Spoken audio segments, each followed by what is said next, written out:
अस्सलाम वालेकुम दोस्तों, मैं हूं प्रवेश संधीला। सोशल मीडिया टॉक शो के साथ हमारे साथ मौजूद हैं अजहर जावेद साहब, सीनियर तजज़ियाकार हैं, एंकर पर्सन फ्रॉम लंदन। अस्सलाम वालेकुम अजहर भाई। जी, वालेकुम सलाम परवेज़ साहब, कैसे हैं आप? ठीक हैं? बिल्कुल ठीक अजहर भाई, आप ठीक हैं, खैरियत से हैं? जी, अल्हम्दुलिल्लाह। अजहर भाई, एक तो माशाल्लाह आप यूके में बैठकर जो कर रहे हैं, ये बिलीव करें मेरी नज़र में तो सहाफ़त के साथ-साथ जिहाद है कि जो बहुत सारे लोगों को इस पे एतराज़ हो सकता है इस जुमले पर जिहाद में इसलिए कह रहा हूँ कि आप अपने मुल्क के लिए लड़ रहे हैं और हक और सच के लिए लड़ रहे हैं। तो मैं इस पे आपको सबसे पहले तो खराज तहसीन पेश करता हूँ कि जिस तरह आप अगले सफ़ों पर लड़ रहे हैं पिछले 5-7 साल से, लेकिन कल परसों जो वाकया देखा उस पे तो हम बकायदा बात करेंगे। तो मैं आपको खराज तहसीन पेश करता हूँ। अगर भाई सबसे पहले ये बताएं, 190 मिलियन पाउंड का जो फैसला है कैसे देखते हैं? मजबूत है, मजबूत बुनियादों पर है? बहुत शुक्रिया परवेज़ साहब, ये हमारा काम है एज़ ए सहाफ़ी। हमें जो हक़ाइक़ हैं उनको सामने लाने की हमारी ड्यूटी है और कोशिश करते हैं कि उन उस ड्यूटी को पूरा किया जाए। बाकी आपकी नज़र में जिहाद है, कुछ लोगों की नज़र में वो शायद कुछ और हो, लेकिन दोनों साइड की जो ओपिनियन हम उसको रिस्पेक्ट करते हैं। बात आई है अल कादर ट्रस्ट के फैसले की। देखें, जी। उसकी बुनियाद यहीं रखी गई, लंदन से ही उसकी बुनियाद हुई। मैं रात को वहाँ पे भी गया, उसी बिल्डिंग में, जो वन हाइड पार्क प्लेस है। क्योंकि अक्सर वहाँ से गुज़रते थे, तो मैंने रात को कहा एक दफ़ा फिर जाके अपने नाज़रीन को दिखाएँ कि वो इस सारे मामले की बुनियाद क्या थी और बुनियाद में उनकी पीछे कोशिश क्या थी और हुआ क्या। जो हुँ, वन हाइड पार्क प्लेस है, वो हसन नवाज़ साहब से खरीदा गया था और मलिक रियाज साहब ने खरीदा था। उस वक़्त उनकी जो साज़िश ये थी कि हम इनको फँसाते हैं, ठीक है? और शरीफ फैमिली के खिलाफ ये चीज़ आएगी। तो हुआ ये कि उस एक पहले जो अकाउंट सीज़ हुए, 8 अकाउंट सीज़ हुए थे और ये 2019 की बात है और बरतानवी हुकूमत ने शक की बिना पे वो जो अकाउंट है वो सीज़ किए। उसके बाद इन्वेस्टिगेशन का सिलसिला जो है वो आगे बढ़ा और ये हाइड पार्क प्लेस की भी इन्वेस्टिगेशन स्टार्ट हुई। और सबसे पहले मैं एक चीज़ जो क्लियर करूँ आपको कि इस अलका एनसीए ने फैमिली की पूरी इन्वेस्टिगेशन की। जी। हाइड पार्क प्लेस के मामले में उनके तमाम अकाउंट्स चेक किए गए, हसन नवाज साहब के भी, इसके बाद जितने इनके फैमिली मेंबर्स हैं उनके, इवन मियां मोहम्मद नवाज शरीफ साहब की भी पूरी तहकीक हुई उनके बारे में। उनके यहाँ पे सब चीज़ों का जो है एक पूरा एनसीए का एक बड़ा ज़बरदस्त तरीक़ेकार है, उनके पास एक्सेस है हर जगह। और उनकी जो मियाँ साहब की ना सिर्फ यहाँ तहकीकात हुई, बल्कि दुबई, यूरोप, हर जगह देखा गया, कहीं उनका कोई इंटरेस्ट तो नहीं है, कोई प्रॉपर्टी तो नहीं है। इसी तरह हज़रत नवाज़ साहब और जो फैमिली के दूसरे लोग हैं, हुसैन नवाज़, उनके इवन बच्चों तक की तहकीकात हुई। ज़ैद की भी हुई, ज़करिया की भी हुई, जुनैद की भी हुई। तो जो-जो लोग रिलेटेड थे, उन सब की तहकीकात हुई, लेकिन उस तहकीकात में पूरी शरीफ फैमिली इनोसेंट हुई, उनको हुँ, क्लियर किया गया। एनसीए के हुँ, डॉक्यूमेंट्स में ये मौजूद है कि शरीफ फैमिली की किसी किस्म की कोई बददियानती प्रॉपर्टी मैटर्स को लेके, फाइनेंशियली किसी किस्म की सामने नहीं आई। तो एक ये बात सबसे पहले मैं क्लियर करना ज़रूरी था, क्योंकि आगाज़ उसी प्रॉपर्टी से हुआ जो हसन नवाज़ साहब के साथ लेन-देन की सूरत में आती है। और कल से बहुत सारे लोग कह रहे हैं जी कि हसन नवाज़ से पूछें। तो भई हसन नवाज़ को सब पूछ चुके हैं, हसन नवाज़ को भी पूछ चुके हैं, नवाज़ शरीफ साहब को भी पूछ चुके हैं, बाकी मरियम नवाज़ साहिबा, हुसैन नवाज़ साहब, सबकी तहकीकात हो चुकी है और बर्तानिया में उनको क्लियर किया जा चुका है। बात ये है कि ये क्लासिक करप्शन की बहुत बड़ी एग्जाम्पल है। एनसीए ने जो पैसे इकट्ठे किए, 8 अकाउंट, फिर ये प्रॉपर्टी, उन्होंने जो 190 मिलियन के करीब सारे पैसे इकट्ठे करके ये कार्रवाई शुरू हुई थी प्रोसीड ऑफ क्राइम एक्ट के तहत, जो बरतानिया का है। और इस सिर्फ इनके खिलाफ नहीं हुई, और भी जो स्टेट्स के कई मुख्तलिफ करप्शन केसेस थे उधर भी हुई, और उन्होंने वो पैसे इकट्ठे करके उन स्टेट्स को दिए। इसमें भी जो प्रेस रिलीज भी देखे ना एनसीए की, तो उसमें भी वाज़ेह तौर पर लिखा हुआ कि टू स्टेट ऑफ पाकिस्तान। जी। पैसे उन्होंने भिजवाए स्टेट ऑफ पाकिस्तान को, लेकिन आगे स्टेट ऑफ पाकिस्तान ने, प्राइम मिनिस्टर उस वक़्त इमरान खान साहब थे, उन्होंने उसको बददियानती के तहत वो पैसे सुप्रीम कोर्ट के इस उस अकाउंट में भिजवा दिए जहां पे मलक रियाज साहब की लाइबिलिटी बनती थी, और उनको वो फायदा देने की कोशिश की गई। तो इस केस को लेके यहाँ की जो तहकीकात हैं उसमें यहाँ की हुकूमत है और जो एनसीए भी है वो भी बहुत नाराज है पाकिस्तान से, क्योंकि आपको पता है कि पिछले 5 से 6 साल में बरतानिया ने पाकिस्तान के साथ किसी भी किस्म के फाइनेंशियल मैटर पे इन्वेस्टिगेशन में साथ देने से इनकार किया हुआ है। नैब के किसी भी अहलकार को बरतानिया में आने की इजाजत नहीं है। इन्होंने कई चिट्ठियां भी लिखी हैं, क्योंकि करप्शन के और भी मैटर्स हैं, यहाँ से जी। बहुत सारी सहूलत चाहिए होती है इन्वेस्टिगेशन में, तो वो उन्होंने इनकार है। उसकी वजह क्या थी? उसकी वजह ये थी कि ये एनसीए और बरतानवी हुकूमत ये समझती है कि उन्होंने जो इतनी मेहनत से लूट मार का पैसा जो था, करप्शन का जो पैसा था, वो इकट्ठा करके स्टेट ऑफ पाकिस्तान को दिया, लेकिन स्टेट ऑफ पाकिस्तान ने बिट्रेल किया प्राइम मिनिस्टर ऑफ जो उस वक्त थे इमरान खान, उनकी जाती मुफाद के लिए, और उससे उनको ठेस पहुंची है। तो ये एक आलमी सतह पे भी पाकिस्तान के लिए बहुत बड़ी एम्बेरसमेंट थी इस केस को लेके। अब आगे मेरा ख्याल है कि संदेला साहब चीजें सामने आ चुकी, और अब लेकिन अभी अभी अदर भाई, अगर मैं यहाँ पे आपको टोकू, जो आप कह रहे हैं कि बरतानिया जो है वो काफी नाराज है कि उन्होंने मतलब जाहिर है इतनी मेहनत से पैसे रिकवर किए और वो पाकिस्तान की हुकूमत की है, उसके बाद वो जहां पर हुआ उसके आज फैसला, तो ये जो अभी फैसला आया है, इस फैसले को बरतानिया किस निगाह से देखेगा कि जो हमने पैसे वहां भेजे, अब तो साबित हो गया कि इमरान खान साहब ने वो वहां पर उसी बंदे को वापस कर दिया जिससे हमने पकड़े थे, तो अब वो इस फैसले को किस नजर से देखेगा बरतानिया? देखें, इस फैसले को लेके, इस पूरे केस को लेके बरतानिया बहुत इंटरेस्टेड था, और हम्म। इस केस की रिपोर्टिंग पूरी पाकिस्तान के अंदर जो इस्लामाबाद में बरतानवी हाई कमीशन है, वो यहाँ पे उसकी पूरी रिपोर्ट देता रहा, और जब फैसला आया तो हम्म। यहाँ पे उसे सराहा गया है, जो मेरी मालूमात हैं, और जो करप्शन केस पे सजा हुई है, उन यहाँ के जो रिपोर्ट यही आई है, जो कि बरतानवी हुकूमत ने भी इस केस को, कि जी ये जो करप्शन में मुलविस लोग थे उनके खिलाफ जो कार्रवाई हुई है, मेरे जो मालूमात हैं, ज़राए हैं, वो कहते हैं कि इस हुकूमत ने एक, ये एक पॉजिटिविटी गई है कि पाकिस्तान की जो अदालतें हैं वो आज़ाद है, और उन्होंने एक जो रॉन्ग डूइंग हुई थी उसको उन्होंने सजा दी है उन लोगों की। तो अब एक और बात भी है, जी। मैं बल्कि आपको ये खबर भी इसमें देता जाऊं कि इस केस में जो को एक्यूज थे, जो फरहत शहजादी साहिबा हैं, उनकी यहाँ पर जायदादें भी सामने आई थी, और उनके यहाँ फाइनेंशियल इंटरेस्ट भी हैं, और जो मेरी मालूमात हैं कि जो अब उनके खिलाफ कार्रवाई करते हुए हुकूमत पाकिस्तान बरतानवी हुकूमत को एक दफ़ा फिर रिक्वेस्ट करेगी कि वो प्रॉपर्टीज़ या जो फाइनेंशियल इंटरेस्ट हैं उनको भी सीज़ किया जाए और उनको हुकूमत पाकिस्तान के हवाले किया जाए। तो कि ये ये भी एक खबर दे रहे हैं कि आप जो जिसको फरा गोगी कहते थे, फरा शहजादी, उसकी जो प्रॉपर्टी है वो भी इसी तरह सीज की जाए जिस तरह 190 मिलियन पाउंड मलिक रियाज साहब से लेकर हुकूमत पाकिस्तान को दिया जाए, ये भी आप खबर दे रहे हैं? जी, बिल्कुल, ये जो अब इन्वेस्टिगेटर्स हैं पाकिस्तान में, वो इस पे काम कर रहे हैं, क्योंकि उनकी मालूमात के मुताबिक, बल्कि उनकी डिटेल्स भी आ चुकी है, उनकी कंपनीज़ जो यहाँ पर रजिस्टर्ड्स हैं, अभी पता नहीं वो एक्टिव हैं या नहीं है, लेकिन जो प्रॉपर्टीज़ भी, फिर उनके मज़ीद जो फ़रहत शहज़ादी साहिबा के रिश्तेदार हैं, उनकी भी आगे यहाँ पे कोई फाइनेंशियल इंटरेस्ट है, तो उस पे भी अब इन्वेस्टिगेशन जो है वो शुरू हो रही है। बिल्कुल ठीक है।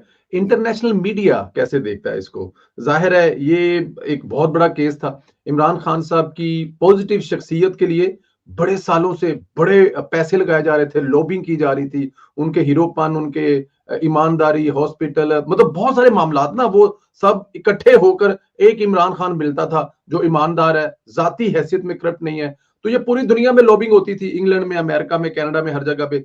वो इंटरनेशनल मीडिया इसको कैसे देख रहा है? एज़ अ देखें जी, करप्ट इमरान खान।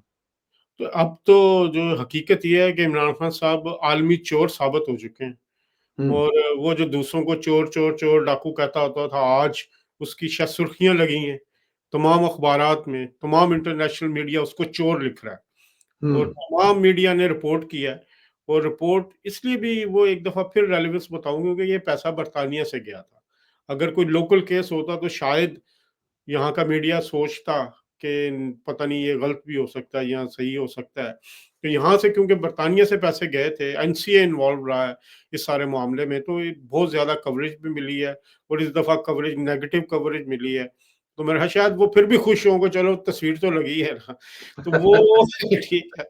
ये बहुत बड़ी बदनामी हुई है स्टेट ऑफ सॉरी हुकूमत की या एज़ ए पाकिस्तान नेशन की, कि उसका एक फॉर्मर प्राइम मिनिस्टर जो है, वो करप्शन के इल्ज़ाम में उसे सज़ा हुई है और वो मुजरिम साबित हुआ है। तो वो जो सादिको अमीन वाला बयानिया था, वो नीचे गिर चुका है, ज़मीन बोस हो चुका है। और यहाँ पर जो पहले कहते थे कि ट्रंप आएगा तो नो लेके जाएगा इमरान खान को और उसके बाद जनाब उसकी हलफबर्दारी में भी शरीक होगा। अब तो अमेरिका भी 10 दफ़ा सोचेगा, अगर किसी जगह कोई सोच भी होगी कि क्या अब वो एक ऐसे करप्ट शख्स को, जिसके ऊपर सज़ा हो चुकी है, जुर्म साबित हो चुका, कोई भी उसके साथ मेरा ख़्याल अब खड़ा नहीं होगा। और बरतानवी हुकूमत जो पहले का एक सेक्शन जो पहले इमरान खान साहब के हक में होता था, अब वो भी पीछे हट रहा है, क्योंकि अब करप्शन के मामलात हैं। एक सर्टिफाइड चोर जो है, उसकी कौन पूरी दुनिया में हमायत करता है, तो अब मुश्किलात मज़ीद बढ़ चुकी हैं। मज़ीद बढ़ चुकी हैं। अच्छा, शहज़ाद अकबर साहब और जुल्फ़ी बुखारी ये दोनों ही इंग्लैंड में हैं। हुँ। इश्तिहारी करार दिए गए हैं। आप क्या समझते हैं कि इनके खिलाफ कोई कार्रवाई होगी? हुकूमत पाकिस्तान बरतानिया के साथ कोई ऐसी बात, कोई ऐसा माहदा, कोई ऐसी चीज़? देखिए जी, एक बात तो मैं आपको बताऊँ, बरतानिया में जो ये अब शहज़ाद अकबर साहब से उस दिन मेरी बात हुई ऑन जी। रिकॉर्ड। और जो जब वो पार्लियामेंट में फंक्शन था, तो उन्होंने तो अपने आप को मासूम ज़ाहिर किया है। ज़ाहिर-सी अच्छा बात जी। है, उनका मौक़िफ़ यही है कि ये गलत हुआ, जो उनका राइट है, उनका ये कहना है कि ये गलत केस बना है। जुल्फ़ी बुख़ारी साहब भी यही कहते हैं कि जी मेरे खिलाफ ये सियासी इंतकाम है। जहाँ तक अब तो ये स्टेट ऑफ पाकिस्तान पे है ना कि वो किस हद तक उसको परस्यू करते हैं, किस हुँ। हद तक उसको वो कोशिश करते हैं कि इनके खिलाफ कार्रवाई हुई हो। लेकिन मैं आपको हकीकत बताऊँ कि उनको व पाकिस्तान नहीं ले जाया जा सकता। आपको याद होगा कि यहाँ पहले इसहाक डार साहब को भी बात करते थे कि जी वापस लेके जाना है या करना है। तो यहाँ पे क्योंकि उनकी मज़बूत बुनियादें हैं और वैसे भी यहाँ पे बहुत सारे मामलात होते हैं इंसानी हकूक़ को लेके, तो पाकिस्तान वापस ले जाना तो ख़ारिज-ए-इम्कान है। लेकिन हुँ। स्टेट ऑफ पाकिस्तान कोशिश कर सकती है, उन चीज़ों के बारे में बता सकती है, उस फ़ैसले के बारे में और तमाम कार्रवाई के लिए उनको कोशिश ये कर ज़रूर बरतानवी हुकूमत से की जा सकती है। लेकिन उसमें उसमें जो ये सब कुछ करने में जो बड़ा अहम किरदार होगा, क्या वो पाकिस्तानी सफारत खाने का होगा या डायरेक्ट पाकिस्तानी हुकूमत हुकूमत से बात कर रही होगी? इसमें सफारत खाने का कितना किरदार हो सकता है? सफारत खाने का किरदार सिर्फ़ एक डाक खाने का है, पोस्ट ठीक, ऑफ़िस का है कि जो ठीक। मेल पाकिस्तान से आएगी, वो वो आगे फॉरवर्ड कर देंगे। तो यहाँ पे सफारत खाना खुद मजाज़ नहीं होता, किसी जी। भी मामले को इनिशिएट करने का। वज़ारत ख़ारजा से या वज़ारत कानून से जो भी मामला आएगा, वो उसको फ़ैसिलिटेट करेंगे। इनकी टीम को फ़ैसिलिटेट कर सकते हैं, मुलाकातें करवा सकते हैं, लेकिन खुद वो किसी किस्म का कोई भी एक्शन इनिशिएट नहीं कर सकते। अपनी नहीं कर सकते। अच्छा, ज़ाहिर है आप 20 साल से सहाफ़त कर रहे हैं, शायद ज़्यादा हो इससे लंदन में। जब ये मलिक रियाज़ वाला और शहज़ाद अकबर वाला केस चल रहा था, उस वक़्त का कोई वाक़या, उस वक़्त कोई चीज़ कोई ऐसी हो जब आप लोगों को नज़र आ रहा था कि यार ये यहाँ काम डल तो रहा है, मलिक साहब काफ़ी मुश्किल में हैं और शहज़ाद अकबर साहब चक्कर पे चक्कर लगा रहे हैं, कोशिश कर रहे हैं कि मामला मैनेज हो जाए। उस वक़्त की कोई बातें, कोई यादें? देखिए जी, शहज़ाद अकबर साहब काफ़ी दफ़ा यहाँ पे आए थे, उनकी मुलाकातें भी हुई of the record, on the record. और वो उनका ये कहना है कि वो स्टेट ऑफ पाकिस्तान के बिहाफ़ पे एक्ट कर रहे थे। और हुँ। उनकी जो मुलाकातें मलिक रियाज़ साहब से हुई भी, वो भी उन्होंने स्टेट ऑफ पाकिस्तान के बिहाफ़ पे की और इस सारे मामले को सेटल करने की कोशिश की, क्योंकि उनके पास एक ओहदा भी था। वो एआरडी जो एक यूनिट बना था, उसके वो एसेट रिकवरी यूनिट जो था, उसके वो सरबराह भी थे। तो उनका ये कहना है, लेकिन एक जो मुलाकात मुझे याद पड़ती है कि जो मुबैय्यना तौर पर किसी पाकिस्तानी एक सियासतदान था, हुँ। मुस्लिम लीग नून का था। वो मलिक रियाज़ साहब के घर के सामने से गुज़र रहा था, जो लैंकास्टर गेट पे है। और ठीक। मैं नाम अभी उसका नहीं बताऊँगा, क्योंकि वो है अभी भी सेनेटर हैं वो, है भी मुस्लिम लीग नून के, मुस्लिम लीग नून के बड़े जाले हैं और सही सही मुस्लिम लीगी हैं। वो वहाँ से गुज़र रहे थे, तो उन्होंने एक घर के अंदर जियो टीवी को चलते हुए देखा।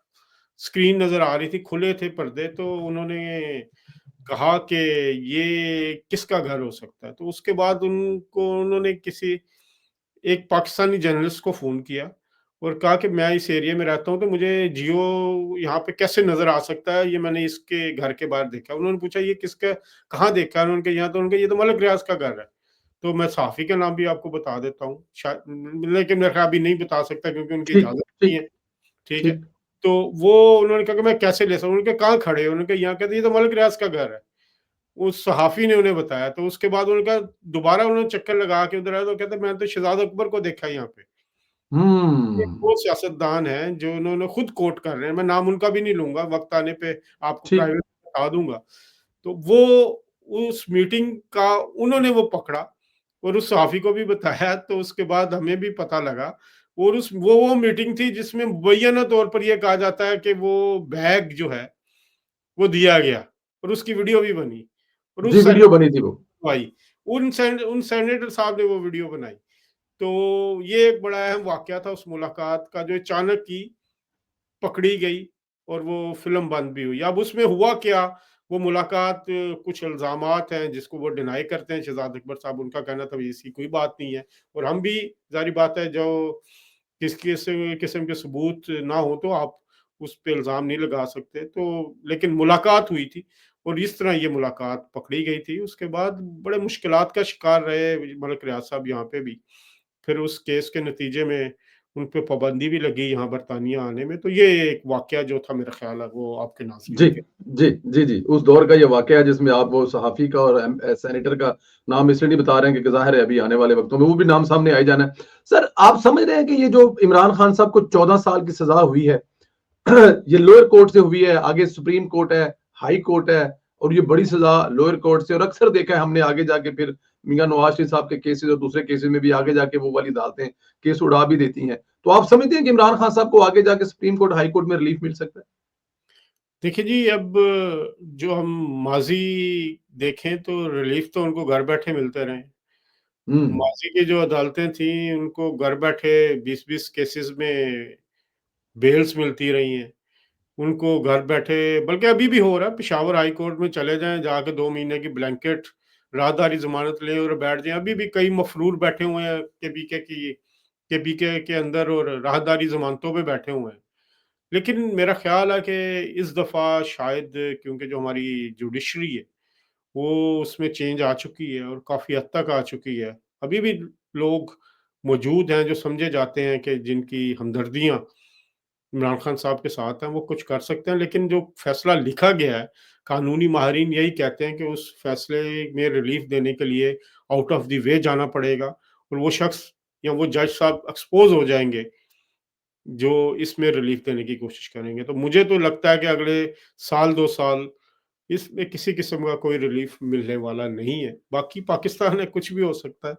पाकिस्तान के अंदर जो अदालतें हैं या जो जजेस का माज़ी है, जहाँ साकिब निसार जैसे जजेस जो सादिक व अमीन का लक़ब देते रहे और तमाम केसेस अपनी निगरानी में जहाँ नवाज़ शरीफ साहब को सज़ा दिलवाते रहे, तो उसमें आप मुस्तक़बिल की पेश जो है वो किसी किस्म की प्रेडिक्शन नहीं कर सकते। बिल्कुल ठीक है।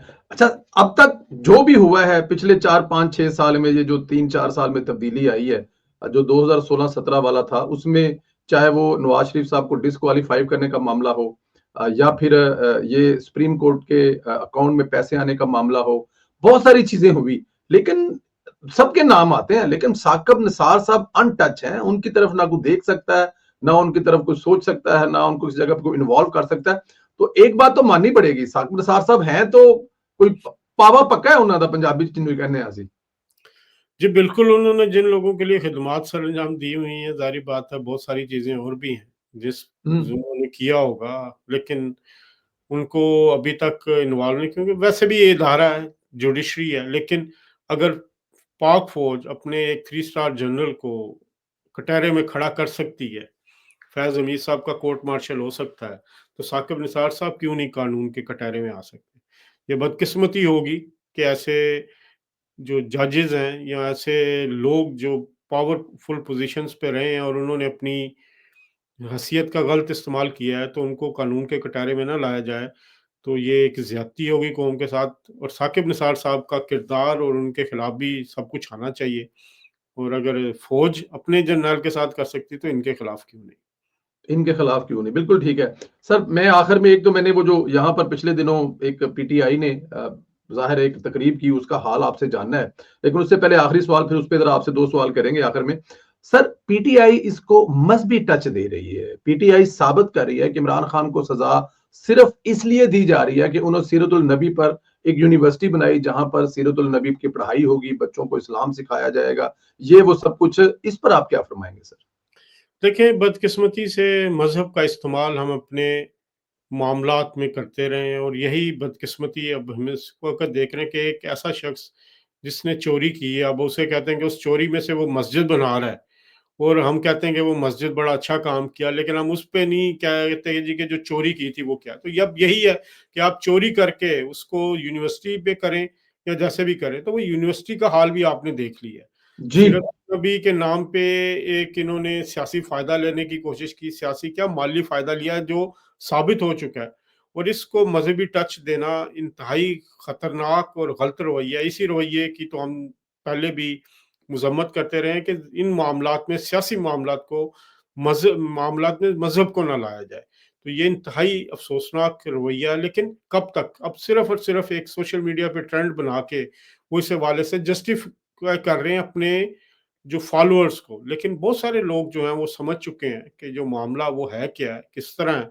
तो इस पे मेरा ख़्याल है हुकूमत पाकिस्तान और रियासत पाकिस्तान को भी एक पूरी कैंपेन चलानी चाहिए, बात करनी चाहिए कि असल हक़ाइक़ क्या है, और वो कर भी रहे हैं। और मेरा ख़्याल हुँ। काफ़ी हद तक हमने बड़े अरसे बाद देखा है कि जो वफ़ाकी वज़ीर इत्तलात हैं, अतात तारड़ साहब, और सूबाई वज़ीर इत्तलात उज़्मा बुख़ारी साहिबा, उन्होंने जो रात को स्पेस की है, जी। वो बड़ी मतलब 7 आप ही मुझे बता रहे थे कि 7-8 जी, हज़ार से ज़्यादा लोग हैं। तो इस तरह की जी। बात है तो सामने आए, लोगों से बात करें, एंगेज करें, तो लोग आपको सुनेंगे भी।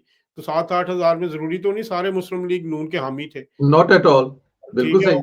उसी तरफ के लोग भी थे, तो उनको बताएँगे नहीं जब तक, तो बात नहीं होगी। जैसे अभी बल्कि मैं ख़ास तौर पे जो सबसे ओवरसीज़ पाकिस्तानीज़ में एक बहुत बड़ा इम्पैक्ट हो रहा है मुस्लिम लीग नून के बारे में, और वो है मरियम नवाज़ शरीफ साहिबा के हवाले से। उन्होंने पिछले जो 2-3 हफ्ते में जो एक्टिविटीज़ की हैं, जिस तरह उन्होंने इंटरैक्ट किया है लोगों के साथ, बच्चों के साथ, उसका यहाँ पे मैं काफ़ी ओवरसीज़ पाकिस्तानी से मिला हूँ, जो इसको कहते हैं अच्छा ये काम भी हो रहा है। तो मरियम नवाज़ शरीफ साहबा की जो शख्सियत है, जो उनका एक बतौरे वज़ीर आला पंजाब रोल है, और जो बच्चों के साथ इंटरैक्ट करना, एजुकेशन पे, सेहत पे, उसका बहुत अच्छा इम्पैक्ट जा रहा है। और ख़ास तौर पे जो डिजिटल मीडिया के लिए उनकी कैंपेन, जो उसके वीडियोज़ आते हैं, विजुअल्स आते हैं, और जिस तरह उनको आगे फैलाया जा रहा है, तो ये एक अच्छी हिकमत अमली है, लोगों से इंटरैक्ट करने की, बच्चों के साथ। तो मरियम नवाज़ साहिबा इस वक़्त वो पोस्टर बॉय कहते हैं ना हम, तो वो एक जी। मुस्लिम लीग नून की वो फेस बन के सामने आ रही हैं, और उनकी जो कारकर्दगी को है ओवरसीज़ पाकिस्तानी भी सराह रहे हैं, बल्कि बहुत सारे लोगों ने मुझे कहा है कि मरियम नवाज़ साहिबा को कहें कि वो यहाँ लंदन में भी आएँ, दूसरे शहरों में भी आएँ, और हमसे भी बात करें, हमसे भी इंटरैक्ट, ओवरसीज़ पाकिस्तानियों से। क्योंकि वो बड़े अच्छे तरीके से इंटरैक्ट कर रही हैं, बात कर रही हैं। तो बल्कि आपके प्रोग्राम के तवज्जुह से मैं उन ओवरसीज़ पाकिस्तानीज़ का भी पैगाम पहुँचाना चाहता हूँ मरियम नवाज़ शरीफ साहिबा को। तो मरियम साहिबा यहाँ पर ओवरसीज़ पाकिस्तानी एक प्रोपेगंडे का शिकार रहे हैं। वो 10 साल का प्रोपेगंडा था, उसको अब ख़त्म हो रहा है वो, काफ़ी हद तक उसमें बेहतरी आ रही है। लेकिन आप अगर यहाँ पे आएँ, लोगों से इंटरैक्ट करें, बात करें, तो बात मज़ीद बेहतर हो सकती है। ये बड़ी अच्छी बात कर रहे हैं आप, और ये बात हर जगह पे आप उठा भी रहे हैं कि ओवरसीज़ पाकिस्तानियों से जो डिस्कनेक्ट है हुकूमत और मुस्लिम लीग नून हुक्मरान जमात, डिस्कनेक्ट इसलिए कहा जाता है कि ज़्यादा से ज़्यादा अगर कनेक्ट होंगे तो और इसके पॉजिटिव रिज़ल्ट आएँगे। जैसे पिछले दिनों अभी लंदन में एक जो ख्वाजा आसिफ साहब का जो प्रोग्राम था, जो नून लीग इंतज़ामिया एहसन डार बिल्कुल, भाई ने करवाया था, वो एक बहुत बड़ी चेंज समझता हूँ मैं कि उस हाल में जहाँ पे पहले 300 लोगों का रेंज, फिर 500 और फिर 1000 लोग अंदर थे और बाहर से लोग बहुत सारे वापस गए थे। तो अगर इस जगह पे मरियम या मियाँ साहब या कोई और हो तो वो बहुत ज़्यादा इसका पॉजिटिव हो जाएगा। सर एक तो ज़रा ये बता दें कि ਅਸੀਂ ना समझिए ट्रंप ਵੱਲੋਂ ना कोई खाता आया, ना कोई इन्विटेशन आया ते हुकूमत बनने तो बाद ना ही समझे पाकिस्तान तहरीक इंसाफ या कोई चांस है ना ली। हाँ, कब थी परवेज साहब, ये तो एक मफरूजा था, जिस तरह इन्होंने मफरूजा बनाया था कि इमरान खान साहब ऑक्सफोर्ड यूनिवर्सिटी के चांसलर बन जाएंगे, उनको वहां से जलील करवाया इन्होंने। एक कंपेन चलवाई जी कि वो बन रहे हैं, बन रहे हैं, बन रहे हैं। बाद में तो उनको इलेक्शन भी लड़ने दिया गया। तो यही एक मफरूजा था, ख्याल था, सोशल मीडिया स्टंट था कि जी ट्रंप जो उन्हें बुलाएंगे वो अपनी हलफबरदारी की तकरीब में, और वो हुकूमत पाकिस्तान को भिजवाना पड़ेगा हर सूरत में। तो वो ट्रंप साहब तो अब मेरे 48 घंटे में अपना ओहदा संभाल रहे हैं, तो अभी तक तो किसी किस्म का कोई दावतनामा नहीं आया। तो ये एक झूठ झूठ और झूठ की बुनियाद पर कायम होने वाला बयानिया होता है, जो वक्त के साथ साथ एक्सपोज होता जाता है। तो इनके ये सारे झूठ वक्त के साथ एक्सपोज हो रहे हैं। तो मेरा ख्याल है कि ना ट्रंप ने इनकी कोई बात सुनी है, एक कन्विक्ट मुजरिम की, जिसे 14 साल की सजा हुई हो, आलमी करप्शन पे, आलमी सर्टिफाइड चोर साबित हुआ हो, उसको कौन से आलमी हुक्मरान जो है वो कोई घास डालते हैं या उस पर बात करते हैं। ट्रंप साहब को अपने बहुत सारे काम है, मामलात हैं, उन्होंने अपने इंटरनल इश्यूज देखने हैं। वहां पे महंगाई आसमानों पे है, वहां पे और बहुत सारे इश्यूज हैं। तो ट्रंप साहब वो जैसे वो रिचर्ड गर्नेल जो साहब थे उनको लिया, उसको लेके शोर मचाया, कहाँ पे हैं वो अब? ठीक है, उसको भी चुप, उसके जितने वो कहते हैं पे एज यू गो वाला मामला था वो खत्म हुआ। PSU वाला। उसके बाद अब वो भी नजर नहीं आते। तो ये झूठ का बयानिया होता है जो जिसकी उम्र बहुत छोटी होती है, तो ये वक्त के साथ साथ अपना बयानिया खुद टूट जाता है। चलें जी, अब ज़रा आ जाएँ उस टॉपिक पे जो आखिर में मैंने रखा हुआ था। ये जो पिछले दिनों बरतानिया में इसकी काफ़ी तशहीर की गई कि बरतानिया की पार्लियामेंट में बहुत सारे एमपीज़ आएँगे आगे पीछे। एक तो ये बताइएगा, ये इंतज़ाम किन्होंने ये इंतज़ाम किया था? किसी लॉबिंग की तरफ से था या पाकिस्तान तहरीक-ए-इंसाफ की तरफ था? पहले तो ज़रा ये बताएँ, फिर इसके बाद अगले 1-2 सवाल भी इस पर हैं। जी बिल्कुल, ये एक जो मीटिंग थी वो ऑर्गेनाइज की गई थी, जिसको एक पॉलिटिकल फोरम के नाम से इसको इनवाइट किया गया था, और उसकी जो सरबराह हैं खातून, उनका नाम भी हमने पहली दफ़ा सुना था यहाँ पे, बहुत अच्छा जी। सारे लोगों को पता ही नहीं था। तो उनकी तरफ से ये मीटिंग थी, और जो मेरी मालूमात है इसके लिए एक लॉबिंग फर्म हायर की गई थी, हुँ, जिसके थ्रू ये इवेंट हुआ। और ये इवेंट इस दफ़ा, पिछली दफ़ा तो देखिए ये कहते थे पार्लियामेंट हाउस में, हुँ, पार्लियामेंट हाउस का कोई ताल्लुक नहीं। पहले जो मीटिंग हुई थी आपको चंद महीने पहले, वो भी पार्लियामेंट हाउस की एक कमेटी में जो कि कोई भी मेंबर पार्लियामेंट बुक कर सकता है, वहां पे हुई। राइट? एक छोटा सा रूम था। इस दफा तो पार्लियामेंट हाउस की मेन बिल्डिंग में भी कमरा नहीं मिला इनको। ये बिल्कुल साइड पे एक एडमिनिस्ट्रेटिव ब्लॉक है, जहां पर इसे पोर्ट कलर्स हाउस कहते हैं। ये वेस्टमिंस्टर स्टेशन के ऊपर एक बिल्डिंग है, जिसके अंदर मेंबर ऑफ पार्लियामेंट्स के ऑफिसेज है, कैफेटेरिया हुँ, है, और कुछ हुँ, कमेटी रूम्स हैं। इन हुँ, इसी तरह एक कमेटी रूम एक एमपी के नाम पे बुक करवाया गया, और उसमें ये इंतजामात हुए। और संदेला साहब, तारीख की बदतरीन या नाकाम तरीन ये मीटिंग थी। हुँ, इसमें जो जुल्फी बुखारी साहब हैं उनके मुताबिक 7-8 एमपी थे, शहजाद अकबर साहब के मुताबिक 10-12 थे, और जो ऑर्गेनाइजर्स के मुताबिक 20 के करीब थे जो हुँ। उनसे बात की। तो हाउस ऑफ कॉमन्स के मेंबर, जो जिसे हम आप कौमी असम्बली कह लें जी। बरतानिया की, उसके जो इलेक्टेड मेंबर्स हैं उनकी तादाद है 650। अच्छा जी। जो हाउस ऑफ लॉर्ड्स है, जिसे पाकिस्तान के इक्विवेलेंट आप सेनेट कह लें, सेनेट कह उसके लें। की तादाद 800 से ज्यादा है।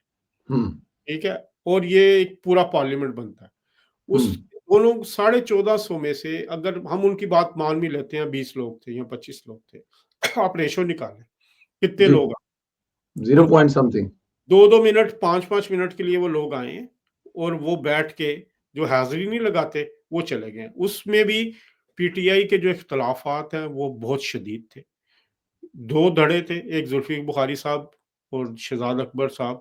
तो ये भी एक्सपोज़ हुआ है, और नाकाम तरीन मीटिंग रही। उस पे इन्होंने पाकिस्तान के हवाले से बात करने की कोशिश की, बात की भी, इवन पाबंदियाँ लगाने की बात भी हुई। वहाँ पे कुछ एक पाकिस्तानी थे निसार साहब, उन्होंने उठ के सवाल किया, और जो एक पूरी हकीकत है उन्होंने एक पर्चा किताब, वो एक पेपर भी उधर डिस्ट्रीब्यूट किया तमाम लोगों को। और उन्होंने सवाल भी किया कि जो 9 मई 26 मई किसने किया, वो बड़ा एक जामे सवाल था।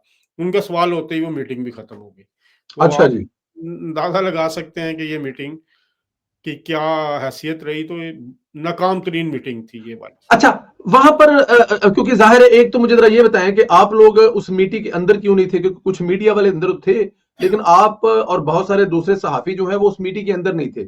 इसकी क्या वजह? खुद आप लोग नहीं बाहर गए क्योंकि बाहर कुछ शिकार ढूंढ रहे थे, या अंदर आप गए नहीं, या क्या, इसकी क्या वजह है सर आपके अंदर नहीं, ना हम आने अंदर गए हैं, हमें अंदर की? जाने जी। की इजाजत नहीं दी गई। वो इंतजामिया की तरफ से मार्क किया गया था 5-6 जर्नलिस्टों को इनको नहीं जाने देना।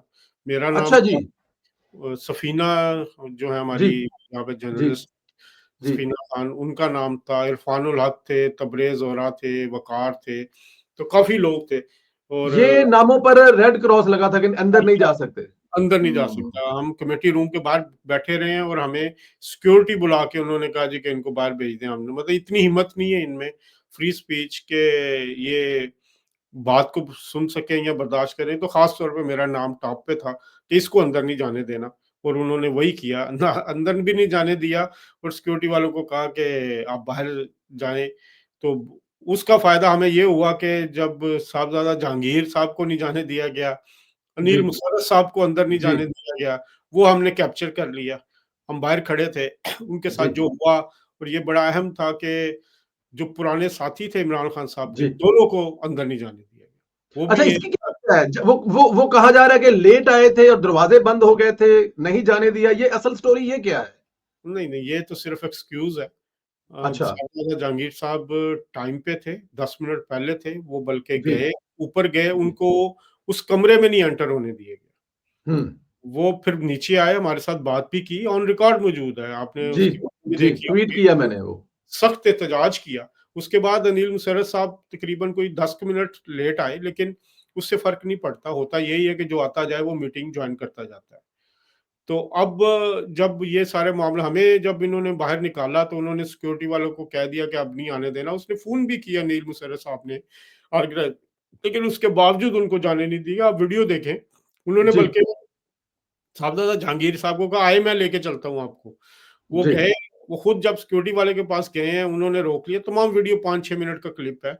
उनको वो कहते भी रहे हैं कि मुझे जाना है, फ़ोन भी किया, लेकिन उनको नहीं जाने दिया गया और उनको वापस भेज दिया गया। तो लेट आना इतना मसला इसका मतलब क्या लिया जाए? धड़ाबाजी है, टूट-फूट है, ऑन बोर्ड नहीं है? मतलब इसका इसका मतलब अगर एंड में कोई अहज़ करें तो क्या मतलब अहज़ करेंगे आप? देखिए जी, बात ये है कि धड़ेबाज़ी तो है। हलीमा अच्छा जी। खान साहिबा का ग्रुप है ये, जो हमारी मालूमात है कि जो ये इवेंट करवाया था, वो हलीमा खान साहिबा के कहने पे हुआ था। और ओके। हलीमा खान साहबा की जो कोशिशों से हुआ था। तो एक धड़ा आपको पता है बुशरा बीबी का है, और जिसकी नुमाइंदगी मेरा ख़्याल है ज़ुल्फ़ी बुख़ारी साहब भी करते हैं। और वो सारा मामला इस वजह से इनकी आपस में बहुत सारी डिविजन्स हैं। यहाँ पे भी हैं, इंटरनेशनल लेवल पे भी। अगर आपको याद हो तो डाउनिंग स्ट्रीट के बाद कुछ अरसा कबल एहतजाज हुआ था, तो वहाँ पे भी पीटीआई के 2 स्टेज लगे थे। तो ये इनकी आपस की धड़ेबंदी की वजह से और खौफ की वजह से, क्योंकि अब इनको भी डर लगना शुरू हो गया कि अगर मीटिंग में कोई और आएगा, कोई सवाल करेगा, तो ये इसके लिए कैसे जवाब देंगे। तो ये सवाल को रोकने के लिए भी इनकी कोशिश है। हमें तो सिर्फ इसलिए इन्होंने अंदर नहीं जाने दिया कि हम कोई सवाल ना कर लें, कोई पूछ ना लें, कोई हक़ाइक़ ना बयान कर दें। तो इस खौफ की वजह से हमें भी नहीं जाने दिया। तो ये तो ज़्यादती थी अनिल साहब के साथ भी। वो पुराने सीज़न्ड आदमी हैं, एक रिस्पेक्टेबल यहाँ पे बिज़नेसमैन भी हैं, और जहांगीर साहब तो 50 साल से इमरान खान साहब के दोस्त हैं, तो उनको भी नहीं जाने दिया। तो आप इससे अंदाज़ा लगा सकते हैं कि इनके आपस के क्या मामलात हैं। बिल्कुल ठीक है अज़र भाई, अभी मेरा टाइम मैंने आपसे जो कहा उससे ज़्यादा टाइम ले लिया। मेरे ज़हन में एक चलते-चलते एक सवाल आ गया। अक्सर आजकल मैं आपसे ये सुन रहा हूँ कि ज़रा इस पे भी बता दीजिएगा कि खान साहब जो हैं वो कोई इफ्ताह करने के या किसी जगह पे जाने के, या कोई नई दुकान खुलती थी, तो उसके कोई पैसे-शैसे लेते थे? नॉर्मल है, क्रिकेटर जो होते हैं या फनकार होते हैं तो वो लेते तो हैं, इसमें कोई इतनी बुराई तो नहीं है अगर देखा जाए तो। इमरान खान साहब भी अपने दौर में रहे हैं स्टार क्रिकेटर। नहीं, संदेला साहब पैसे लेते हैं, सारे लेते हैं, कोई मसला जी। नहीं है, वो उनका जी। राइट है। मसला जी। ये है कि ये इमरान खान साहब जो है ना, पैसे, यहाँ पे हमारे एक दोस्त होते हैं, जी। उन्होंने 6 रेस्टोरेंट्स थे उनके, 7। जी। एक मशहूर चेन थी, ठीक। ठीक है, अभी भी उसके उनके नाम से हैं, तो वो 7 जी। रेस्टोरेंट में से 5 का इफ्तिताह इमरान खान साहब ने किया। अच्छा जी। और उनका ये होता था कि वो हर रेस्टोरेंट के इफ्तिताह के 10,000 पाउंड लेते थे और ठीक। 10,000 पाउंड शौकत खानम के नाम पे लेते थे हुँ। कि जी हम वो फंडिंग दें, और उस 10,000 पाउंड में से 5,000 पाउंड वो कैश लेते थे और 5,000 पाउंड का चेक लेते थे शौकत खानम के नाम से। बददियांती ये है, करप्शन ये है। तो आप लें, आप सारा कहें कि जी मैंने इमरान खान हूँ, मैं इफ्तिताह का ले रहा हूँ, मेरी जेब में जाने है, किसी को कोई एतराज़ नहीं होगा। लेकिन आप शौकत खानम के नाम पे पैसे लें, 50% जो है वो अपनी जेब में डाल लें। तो ये एक करप्शन है और इस तरह की कई मिसालें हैं। ये खान साहब शौकत खानम के नाम पे प्राइवेट डिनर्स में जाते थे, यहाँ पे जी। फैमिलीज़ अरेंज करती थी। तो वो कहते थे आप मैं आपके घर आते तो वो कहते अच्छा 10,000 पाउंड एक डिनर का इनका फिक्स रेट था। कैश होता था और चेक होता था। ये तो सबको पता है यहाँ पे जो लोग हैं कि ये करप्शन कोई अभी की नहीं है। ये तो अब 190 मिलियन में ये कन्विक्ट हुए हैं, ये करप्ट पहले से हैं। और करप्शन ये तो ब्रांडेड चीज़ों पे बिकने वाले जो, अब आप यहाँ पे एक बड़े मशहूर पीटीआई के रहनुमा हैं, उनका आगाज़ ही इसी तरह हुआ कि वो उनकी रोल्स रॉयस थी, बेंटले थी, बड़ी गाड़ियाँ थी। फिर जब वो पाकिस्तान जाते थे तो खान साहब के लिए ब्रांडेड शर्ट ले जाते थे, ट्रैक सूट ले जाते थे और ब्रांडेड शूज़ ले जाते थे। तो आपने अक्सर कंटेनर पे भी उनको वो ब्रांडेड शर्ट्स पहने हुए देखी होंगी और वो शख्स भी देखे होंगे उनके साथ। तो खान साहब के साथ पास करीब होने के लिए आपको अच्छी ब्रांडेड शर्ट दे दें, उनको गिफ्ट कर दें। अपनी-अपनी करप्शन का लेवल होता है ना। और इनकी लेवल जो था उस वक़्त ब्रांडेड शर्ट होती थी, ब्रांडेड सूट होता था, कुटाई हो गई। तो इस तरह की चीज़ों की करप्शन के तो आदी वो पहले से, तो अब तो उनको बाकायदा सर्टिफाइड चोर हो गए हैं। हाँ जी, अब तो माशाल्लाह उनको अदालत से 14 साल और मेरा ख़्याल है उसमें अच्छा कोई संदेला साहब, मैं एक चीज़, एक प्लीज़। कमेंट है मेरा। मुझे जब इनको सज़ा हुई है ना इमरान खान साहब को, तो मुझे वो लम्हा याद आया है, जब नवाज़ शरीफ साहब अपनी बेटी मरियम नवाज़ को लंदन में थे, बेगम कुलसूम नवाज़ साहिबा बीमार थीं। नवाज़ शरीफ को ब्लैकमेल करने के लिए उन्हें सज़ा सुनाई गई। उनका ये ख़्याल था कि नवाज़ शरीफ वापस नहीं आएँगे। 2018 की मैं बात कर रहा हूँ। मुझे वो लम्हा याद आया कि जब वो शख़्स अपनी बीमार बीवी को यहाँ से हमने देखा, छोड़ा उसने और सज़ा का सामना करने के लिए अपनी बेटी के हमरा पाकिस्तान गया। हालाँकि उस वक़्त नवाज़ शरीफ साहब ने मरियम नवाज़ साहिबा को कहा कि आप ना जाएँ, आप रुकें, अपनी वालिदा के पास रुकें, मैं जाता हूँ। लेकिन मरियम नवाज़ साहिबा भी इतनी बहादुरी दिखाई उन्होंने, बहुत कम लोगों को मालूम है इस बात का, कि उन्होंने कहा नहीं मैं जाऊँगी, मैं भी आपके साथ इस सज़ा का सामना करूँगी। तो मतलब बहादुरी से सामना करने को इसलिए कहते हैं कि मरियम नवाज़ साहिबा भी उस वक़्त कोई कंपल्शन तो नहीं थी, यहाँ रुक सकती थी। लेकिन उन्होंने जो सज़ा सुनाई गई, नवाज़ शरीफ साहब हम उनके साथ थे, जहाज़ में भी थे, वो आखिर तक मुतमईन रहे और वो जाके उन्होंने सज़ा का सामना किया। और ये होती है बहादुरी। ये बहादुरी नहीं होती कि आप सज़ा से बचने के लिए बैकग्राउंड मुज़ाकरात करते रहें, फिर तरले करते रहें, मिन्नतें करते रहें, यहाँ से बर्तानिया से लोगों को बीच में डालते रहें, अमेरिका से डालते रहें और फिर जब सज़ा मिले तो आप घबराएँ भी अदालत में। तो मैं ये एक वाक़या बताना चाहता था कि सज़ा का सामना जिस तरह नवाज़ शरीफ और मरियम नवाज़ साहिबा ने किया है, मेरा नहीं ख़्याल हिस्ट्री में किसी और ने किया होगा। वैसे वो जहाज में उतरते हुए आपकी इस वीडियो बनाई हुई है जिसमें चलते हैं तो मरियम बीबी नवाज साहब को पीछे करके तो खुद आगे वो चलती हैं और जहाज से उड़ते वक्त खुद आगे चलती हैं और मियाँ साहब पीछे चलते हैं। तो मेरे ख्याल में मरियम नवाज की बहादुरी के तो वाकई बड़े किस्से हैं और सजाएं जिस तरह काटी जाती हैं। सिर्फ जो इमरान खान है उनके जो फॉलोअर्स हैं या उनका जो एक नेटवर्क है जैसे सोशल मीडिया का, वो इतना तगड़ा है कि उनकी बुजदली को, उनके रोने को भी बहादुरी में कन्वर्ट करके दिखाता है लोगों को, और ये लोग उनके जो फॉलोअर्स इसको पसंद करते हैं। ये एक फर्क है कि देखिए ना कि वो कह रहा है कि मैं जाऊंगा नहीं और अंदर खाते में वो रिलीफ मांग रहा है, वो कह रहा है कि मैं ज़मान पार्क नहीं जाऊंगा लेकिन अंदर खाते में कह रहा है भेज दो। वो अंदर खाते में सब कुछ मांग रहा है, चीफ ऑफ आर्मी स्टाफ से मिलना चाहता है, लेकिन उसके बारे में जो बताया जा अच्छा रहा है वो ये है कि अब्दुल्ला कान साहब, हट गया। मैं एक और बात आज का आपको बताऊं, अबू धाबी जी। एयरपोर्ट पे जब गए हैं, यहाँ से हम लाहौर यहाँ लंदन से गए हैं, तो अबू धाबी एतिहाद एयरलाइन की फ्लाइट थी। अबू धाबी एयरपोर्ट पे नवाज शरीफ को उस वक्त ऑफर हुई थी। अच्छा। आपको याद है 3-4 घंटे वो फ्लाइट भी लेट हुई थी पाकिस्तान जाने के लिए। जी जी जी ऑफर जी हुई जी जी थी कि आप यहीं से वापस चले जाएं या यहीं पे रुकें। जी। ना सिर्फ आपके केसेस माफ होंगे, आपको जो इलेक्शन आने वाले हैं उनमें भी जितवाया जाएगा और तमाम फैसिलिटेशन दी जाएगी। आप यहाँ से वापस चले जाएं, पाकिस्तान ना आए। नवाज शरीफ साहब ने उधर इनकार किया। और ये ऑफर उनको मिडल ईस्ट की एक बहुत ताकतवर शख्सियत, क्योंकि मियाँ साहब जो शाही लाउंज था अबू धाबी एयरपोर्ट का, वहाँ पे मौजूद थे और वहाँ पे वो शख्सियत मिली भी आके, और वो उनको ऑफर की गई थी, लेकिन नवाज शरीफ ने जेल जाना पसंद किया था और उन्होंने वो ऑफर नहीं ली थी। क्योंकि नवाज शरीफ साहब को लोग जो जानते हैं, आप भी बहुत दफ़ा मिले हैं, हमें भी यहाँ पे तो मिलने का इत्तेफ़ाक हुआ है काफ़ी दफ़ा।